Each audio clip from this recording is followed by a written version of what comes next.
forever! Just before midday today, a group of about 20 air traffic controllers and other employees attached to the Civil Aviation Department at the Philip Goldson International Airport walked off from work. The walkout was in support of 4 employees who were placed on administrative leave for an alleged act of sabotage after they arrived late to work on Saturday.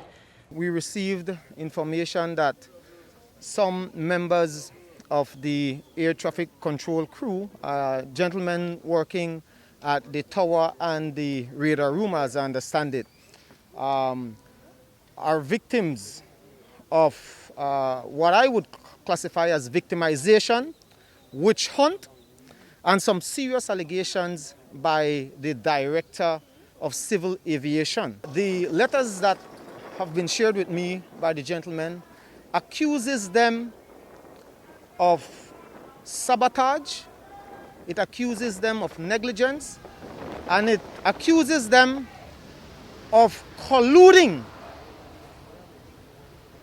planning and colluding the sabotage of, I don't know, perhaps the landing of planes, or I really don't know. I took the liberty to have a phone call with Mr. Carter, at which point in time he said to me, as far as he's concerned, the actions of the 4 or 5 officers were carefully planned, colluded, they orchestrated this, and that in his eyes, they are guilty of sabotage and negligence and I believe reckless behavior or something to that effect. But PSU Vice President Dean Flowers rejects this, saying that the men had genuinely experienced mechanical issues with their vehicles, and it was not a silent protest or strike action taken by the employees.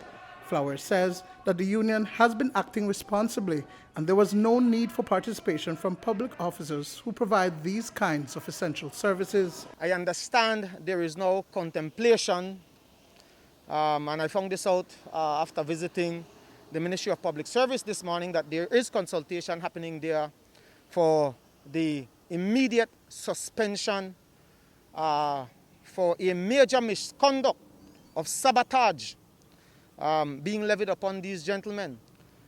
We want to say categorically that where our essential services are concerned, this union has acted responsibly.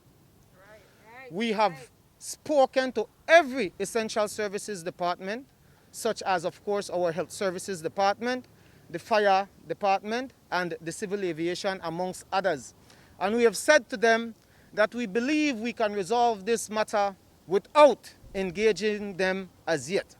And so I can categorically say that the tardiness that these gentlemen experienced as a result of mechanical failure had absolutely nothing to do with the current impasse that the Public Service Union is experiencing with the government of Belize. But according to Flowers, it's been 37 days since GOB was served with a notice of industrial action, and the employees, if they choose to, are well within their right to strike.